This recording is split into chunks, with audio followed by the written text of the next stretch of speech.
He may be an ogre, but he can get in my swamp anytime.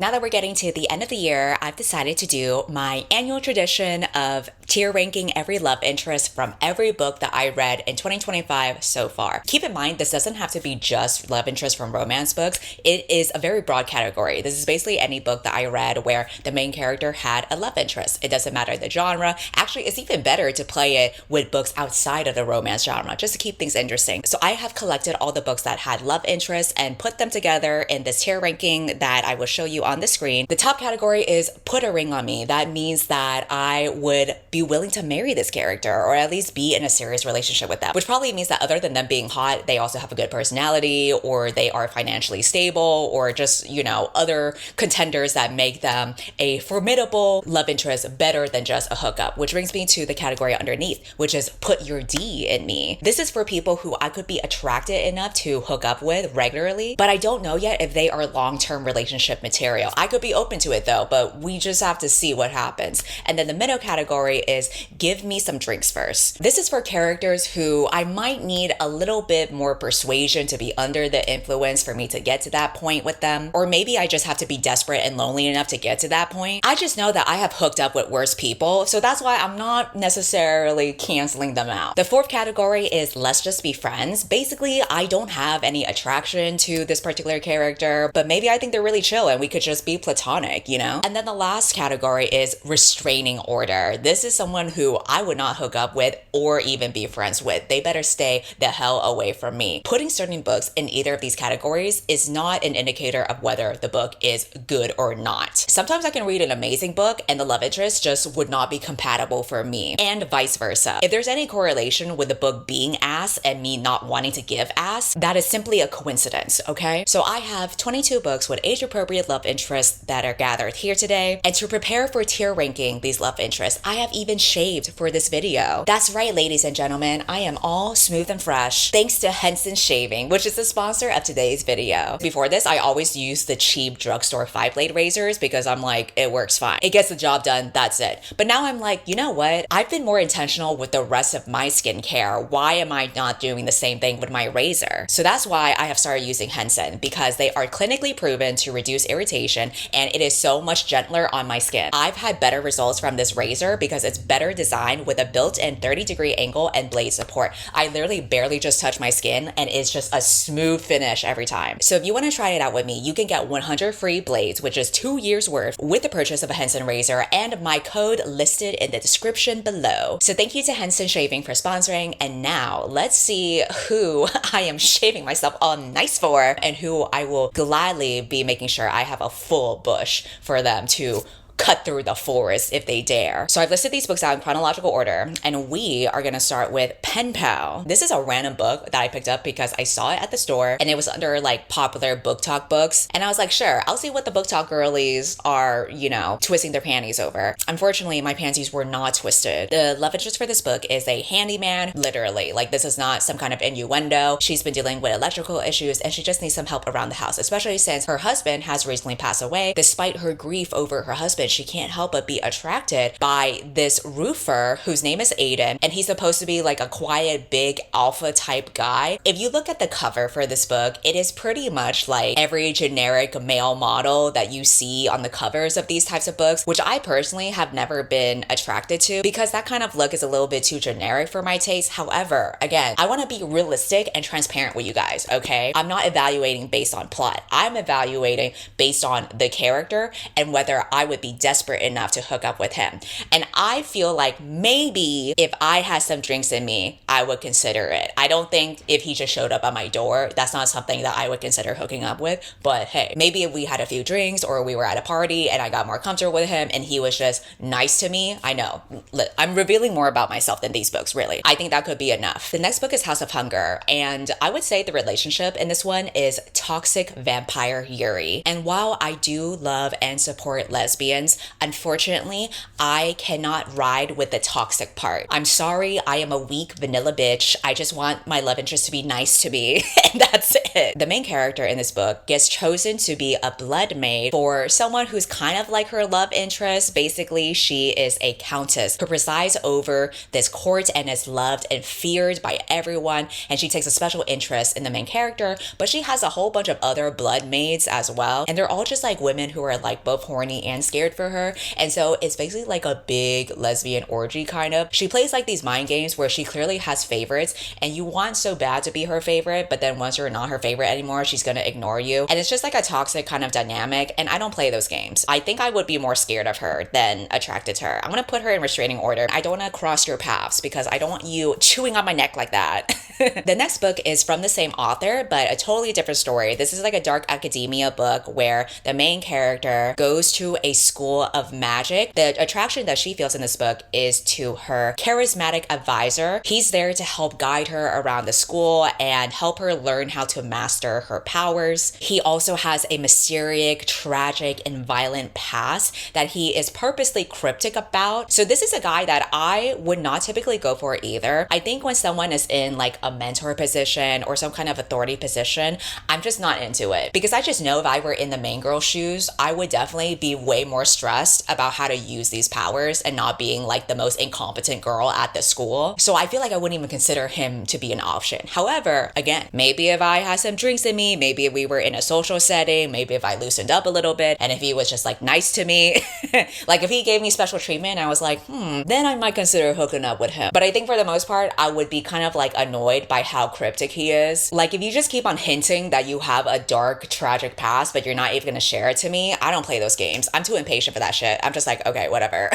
Next, we have Water Moon. This is a novel where the main character works at a pawn shop where people can pawn their life choices and deepest regrets. When she wakes up one day to find her pawn shop ransacked and her dad, who is the owner of the pawn shop, goes missing, and she has to figure out where her dad is. This is a day where a charming stranger actually walks into the shop and volunteers to help her out, and so they go on this very whimsical, surrealistic adventure. Honestly, didn't really feel that strongly about the guy one way or another. I don't think I'm really attracted to him. I'm gonna say let's just be friends. Again, if I were in the main girl shoes, I'm gonna be way more stressed to find out where the fuck my dad is and how I'm gonna be like the new business owner. This is not how I want to be a nepo baby. So I just have bigger stressful things to, think about instead. Next, we have Deep End, which is a romance book where the love interest is a swim captain, world champion, and all-around aquatics golden boy. Out of all of Ali Hazelwood's books I've read, this love interest just didn't quite do it for me. And I think it's because I listened to this book via audio. So I think it's a combination of like his Swedish accent, him being like blonde and blue-eyed and a golden boy and a swimmer physique. All of that is just like not what I go for. I'm open to white men, but I wouldn't go that white. You know what I mean?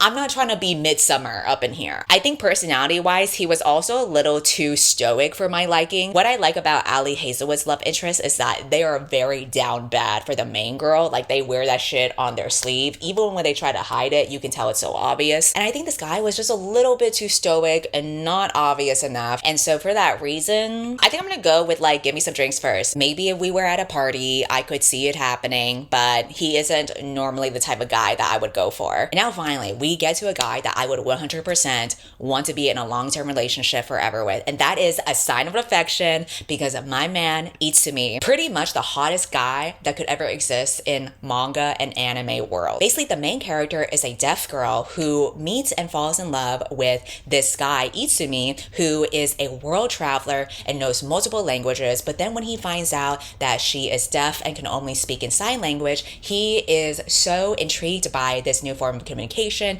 and how she navigates and sees the world that he goes ahead and learns sign language just so that he can talk to her. He is such a quick learner, and I love that he immediately was interested in her and he never tried to play any games. He just made it very obvious that he wanted to spend time with her. He was like, oh, she's deaf, I'm gonna learn sign language. I'm gonna keep on asking to hang out with her. I'm gonna offer to walk her home. I'm gonna be a goddamn gentleman. And because this is a shoujo manga and every main character has to act very demure, they gotta go at a snail's pace because this is like her first time for everything and he just wants to take it at her pace. Not with me though. I would have been down his pants hands immediately. Also, with how often the artist draws his hands doing the sign language, you just know that he's good with his fingers. That's all I'm gonna say. Moving on, Emily Wilde's Compendium of Lost Tales. This is a cozy fantasy where the main guy is a fairy and professor. I think he's very charismatic and handsome and funny, and so I'm gonna go ahead and put a ring on me. Really, the only hesitation I have is the fact that he is a fairy, so I don't know long term how that would work, because there's like a whole thing with his mom too, where she banished him from the fairy realm and now she's trying to like take over his place,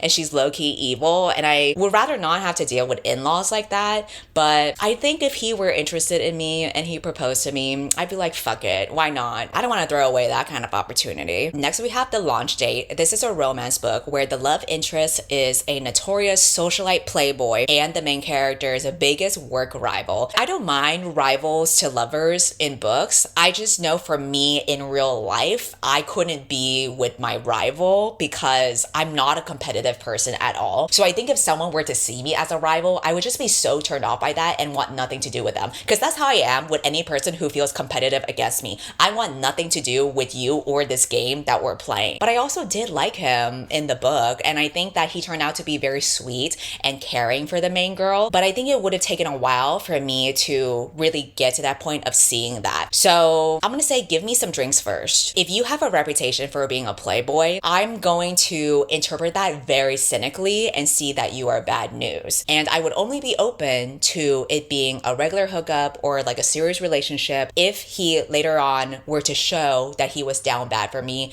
and actually exclusive with me instead of being a playboy. The next book is also a romance called Passion Project, and this is a guy who is basically kind of like a manic pixie dream boy because the main girl is such a mess. She is dealing with a lot of grief and also just being lost in life with not knowing what she wants to do with her life, not being passionate about any hobbies or interests, and just constantly ruminating and being depressed. And you know, we all been there, girl, or at least I have. And so it's really nice to have a love interest like this guy who, despite him being stood up on their first date and her explaining to him that she's a mess, like instead of him being like, girl, you're messy, I'm out of here, he instead suggests that they can just be friends and he will help her find a new passion in life. So every Saturday, they're gonna try something new in New York City, just as friends. So he picks like random things for them to focus on, like carpentry or tattooing or rappelling off skyscrapers. He seems like a cool dude because I love just trying out new things around New York City. That's why I moved here in the first place. I also think because he has such like an optimistic disposition, that is enough for me to put him in the top category of put a ring on me. I think he just had like a lot of green flags with being very fun, easygoing, patient with the main girl. In this world, that's very rare to have in a man, okay? Next, we have another romance book by Great Big Beautiful Life, and the main guy here is a Pulitzer Prize winning journalist. He's actually a rival to the main girl because the both of them are trying to compete for who gets to write the biography of a woman that is very famous yet elusive. But again, because I'm not someone who would be into a rival in real life, I don't know if I would be into him. I don't think there was really anything about his personality that would have made me attracted enough to jump into his pants right away. However, if the setting were right, again, I would be open to it, okay? Next, we have a fantasy / literary book called Gifted and Talented. So the love interest here is actually one of the main characters' ex-boyfriend, but they kind of have like an on and off again thing going on. He is also a journalist who plans on exposing the main girl for being a fraud because she is an evil rich person who is the head of her own biotech company and claims to have cured mental illness, but she has done some shady shit behind the scenes, and he's like, I'm gonna call you out for that and expose her. And I think the very fact that like he was even involved with a woman like her and continues to be attracted to a woman like her, that kind of turns me off from it. I also think it's shady for you to try to expose your ex-girlfriend for your journalist practices. So for that reason, I'm gonna put a restraining order. I actually don't think he needs a restraining order because he's just a regular dude, but I just don't see myself being friends with this guy because I'm just like, look at your dating choices and look at how you still want to get in her pants while you want to expose her ass for your career advances. I think that's kind of slimy of you. Next, we have Problematic Summer Romance. The main guy here is 38 years old, which is considered problematic problematic in the context of this narrative because the main girl is in her early 20s. She is a struggling grad student while he is a successful biotech businessman. He also happens to be her brother's best friend. So they have an imbalanced power dynamic going on, which is something that is at the forefront of his mind. Even though the two of them had connected and were compatible with each other physically and just like conversationally, he felt so wrong about liking her because she's younger and he doesn't want to take advantage of her, to the point where like he cut it off and was trying to play it ice cold with her. And the book is about them reconnecting. And while I enjoyed this book, I'm trying to figure out if I could be with this guy. I think on paper, yes, because we do love a successful man who's rich. Another big contender, the yearning. Those two things are enough for me to consider marriage, the yearning and the wealth. However, why I am hesitating is because he played it so hot and cold with her in a way where she was very frustrated with him because she's like, okay, you want me, but now you're acting like you don't want me. And I just know in real life, I would not have patience for those kinds of games. You let it get to the point of being physical and then you're like, never mind, we shouldn't do this. I would find that very frustrating. But unlike the main girl, I don't think I would have gusto to be like, no, we are meant to be together. I just know realistically, if a guy were to ghost me, I'm not gonna be crawling after him on his doorstep, pining after him. I'm gonna assume the worst and think, oh, so I'm a piece of shit. There's no point in trying to like get back together with him. So while I would love to get to the point of marriage because I do want that money and that D, I just don't know if I could get to that point because of his antics. We could be a regular hookup kind of scenario and I would probably fall for him, but then once he ghosts me, I'm gonna be so fucking devastated. And I don't know if I could get to that point of marriage or being in a long-term relationship. He would really have to make up for it and be the one crawling at my doorstep. Next, we have fan service, which is about a washed-up actor. He was the star of a very popular show that has long ended, and since then, his career has spiraled. Now, to make things even more complicated, he has recently been waking up naked in the woods outside of his LA home with no memory of the night before. Also, something that's strange is he has been growing claws, fangs, and howling in the middle of the night to the moon. So basically, he's turning into a werewolf. I did find his werewolf antics to be hot, and I think just that alone, I'm gonna say put a ring on me. And then he could chase me in the woods anytime. I could finally get some exercise in my daily routine because of that, in more ways than one.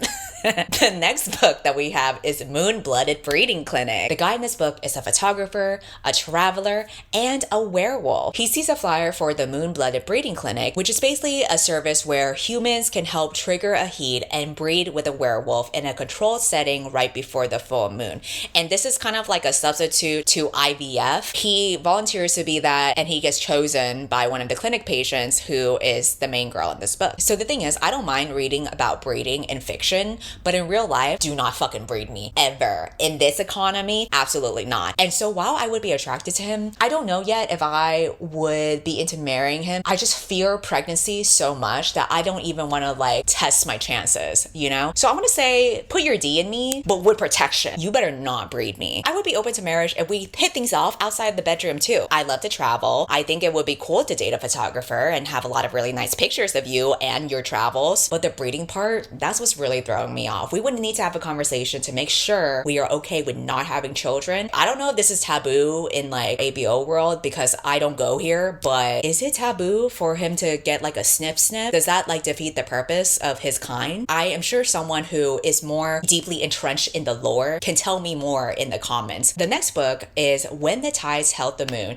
and the love interest here is a merman. I don't really know how a relationship with me and him would work out because I don't speak his language and I don't know how to swim. I think that the romance in this book was very sweet between the two characters specifically, the merman and the guy that like helps him escape the merman tank that he has been trapped in. I would definitely, you know, want to help him escape. I'm gonna be an ally. That's what I'll do. Let's just be friends and allies. Next, we have House of the Beast. This is a dark fantasy where the love interest is basically a monster who is only visible to the main character. She has dealt with a lot of hardship and loneliness in her her life. And so she finds a companion with this monster that's constantly by her side and has taken the form of a beautiful prince with starlit hair. He tells her that she has been chosen to bring change upon their world, and with his help, they can plot to destroy her father and the house that he lives in. They kind of have a codependent relationship, but for a long time, he was like the only dude that was there for her. And honestly, when you feel like the world is against you, you gotta depend on your ride or die. So I think I,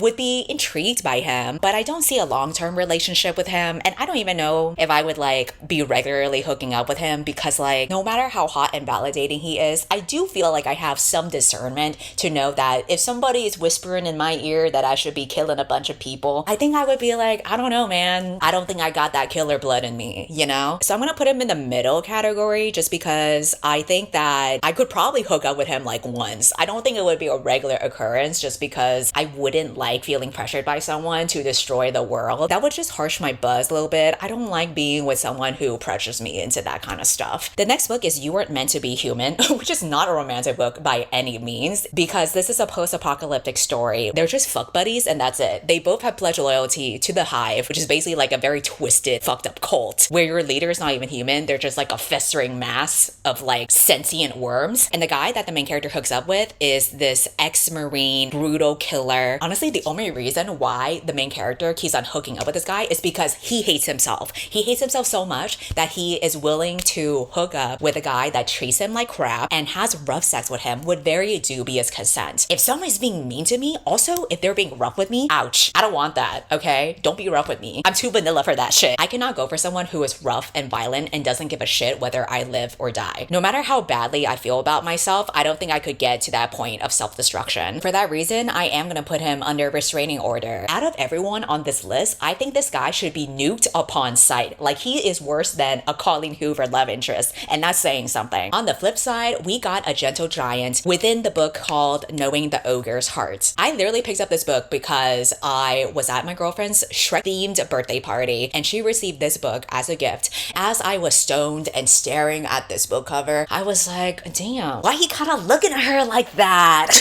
And that's what prompted me to pick up this book, and I'll talk more about it in a future wrap-up video, but for the sake of deciding whether I would bang him or not, I mean, I think the answer is quite clear. I would put him, let's say in the second category, put your D in me. I would definitely be willing to hook up with him on a regular basis. I think he is my type physically. He just happens to have green skin, but he's strong, he's sturdy, he is down bad for the main girl. He is so loyal to her too, because she rescued him when they were young, and he's kind of like her loyal protector. So yeah, sign me up for some ogre sex, I guess. As long as he takes proper care of his hygiene. I don't want him to smell like a swamp, because that would kind of ruin the mood. But let's say he has good hygiene, we can keep on hooking up, and then let's see what happens from there. I would be open to it being a long-term relationship too. I don't know how that would work out logistically with him being an ogre and all, because he would also have to be acclimated to human society. I think if I knew that he was gonna have a good job and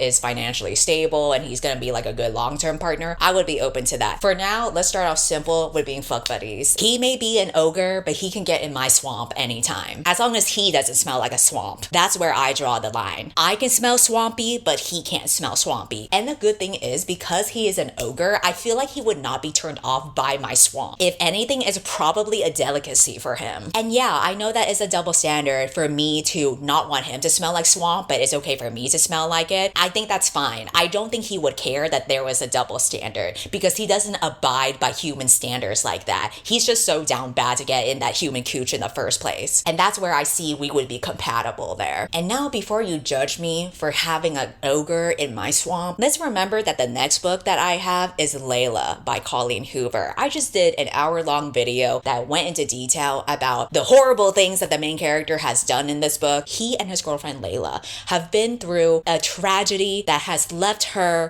almost acting like a different person, as one would after you deal with a traumatic event. And instead of like being her caretaker and trying to be understanding and being there for her, he falls for a ghost instead. And he starts to like be impatient about spending time with his girlfriend, because he would rather spend time with his ghost girlfriend that he's having an affair with instead, to the point where he's willing to mix Ambien into Layla's drink so that she can get knocked out and the ghost can possess Layla's body and he can have time with his ghost girlfriend instead. Absolutely fucking not. I am putting a restraining order on this this man because I would not even trust my drinks around him, and I wouldn't even trust him to be faithful. Not when he's doing all this diabolical shit and it was that easy for him to fall in love with another person just because his current partner was acting different after suffering literally a gunshot to the head by his own ex-girlfriend. Imagine the audacity. It's very clear that he cannot handle having a girlfriend that deals with any trauma or mental illness, or the moment that like things go wrong or she suffers something and she has to be like depressed or moody or act erratically or whatever, regardless of like the actual reason why she's acting the way that she is in the context of this narrative. I just know for certain the moment that you don't act like a manic pixie dream girl anymore